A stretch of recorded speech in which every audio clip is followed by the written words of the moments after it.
G'day everyone, welcome back to my little home machine shop. Now you haven't seen me in front of a camera for a long time and I do apologise. I just haven't had the time to be brutally honest with you all. It's just chaotic at work, and when you're teaching machining full time for a living, teaching apprentices, it's probably the last thing I want to do when I get home is do some machining. But anyway, surprise surprise, I'm back.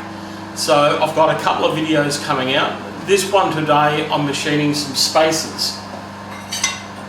Now my neighbour down the road, Russel, he's into hotted up cars, he's a mechanic and that sort of thing, and he made some wheel spacers to space out some mag wheels for his friend's race car. And without these spacers, I believe the rim hits the disc brake unit. So Russell made himself a couple of spacers out of some old disc rotors, okay, and he's got a brake lathe, and he just went in with his cutting tool and trepanned off the disc. However, they are way too thick. They're up around 8mm. So he's given it to me and asked would I machine it down to 4mm thick for him. I'll put the imperial units up on the screen for you for those that don't understand. Now, how to do this. Now, if I try to do this in the lathe, I induce a lot of chatter into the part because it's resonating as I come out, as I'm facing. So I've bolted on my rotary table. Now you may remember this in a previous video. My good buddy Robert Brown up there in New South Wales, he donated this to my channel a while ago, and it's the first time I've actually put it to good use, so thank you, Robert. So what I've done here, I've just simply bolted it directly down on top of the rotary table, and I couldn't really use my toe clamps properly. You can see I've sort of jimmied them up, or jerry-rigged them in a way that it would just hold it down. And I'll drop down with this solid carbide insert cutter here. It's a little, I believe it's PAL bit. I bought it off Arthur from Live Tools, and I've used it before on this channel. It's really good for machining cast, and usually when you machine cast on end mill, cast is quite, as you know, quite brutal on your end mills. It, you know, if it's not a clean casting, it wears very quickly. But with the carbide insert, you can just hog it all day, and you know, inserts are fairly cheap when you compare them to a solid carbide end mill. So yeah, it's going quite well. I've already done one. Now I put it in my surface grinder, and unfortunately my surface grinder doesn't have the swing. So once I machine this down, I'll come back and show you. I'll take it to work and I'll put it on the old surface grinder there. It's a beautiful old machine, and it will do that, no worries at all. Right, well, let's get into some machining today. Right, I've got it bolted down fairly securely here. I'll turn on the milling machine. Now you'll see here that I'm at a depth of 7.5, so I'll take that straight down to 7mm. And what I'll do, I'll just plunge in. Now, earlier I picked up on the centre of the rotary table. Now the plate's not that central, but it doesn't really matter. Alright, so we'll wind it in.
Righto, this is the second pass now, and I'm taking 1mm depth of cut, and my step over is approximately about 15mm, 16mm, so 5/8 of an inch.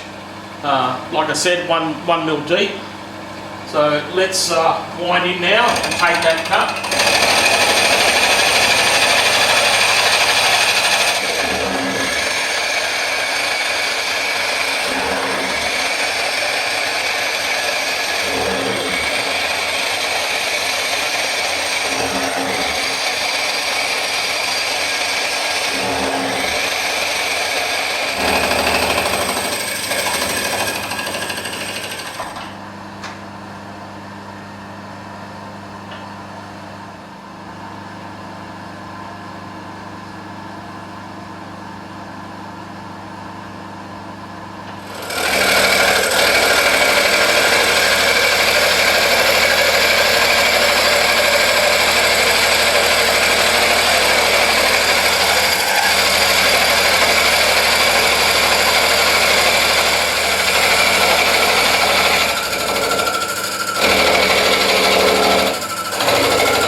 Righto, so over here I've got it down to my 4.5 millimeters. I'll stay up 0.5, give or take, and that will allow me a bit of meat to surface grind out.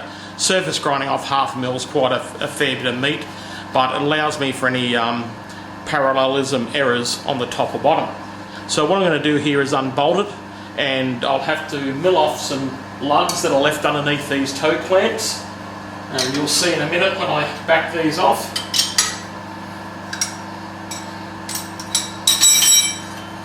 And there they are there. So I'll just rotate that and give it a clean up and mill off those, and I'll come straight back. Righto, so I'll tighten these up now.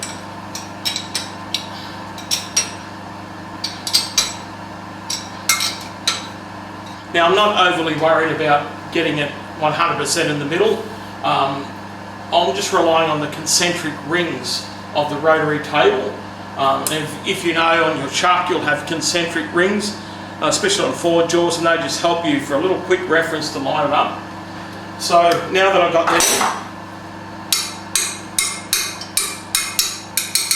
you can see that it is not 100% solid. You can hear it dead here, and you hear a bit of ringing out here. Alright, so the surface grinder should get rid of that hopefully.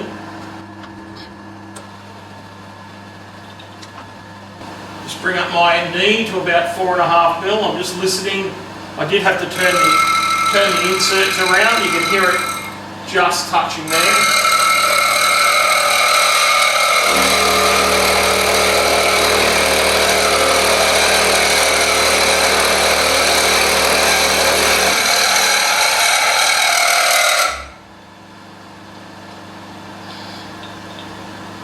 So no mucking around there, full depth of cut.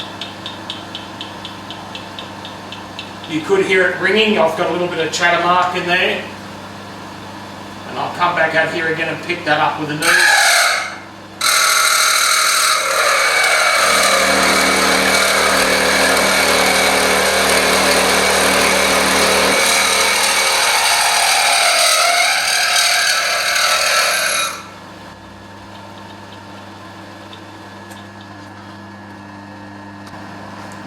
Righto, so when I bring you back, I'll be at the surface grinder.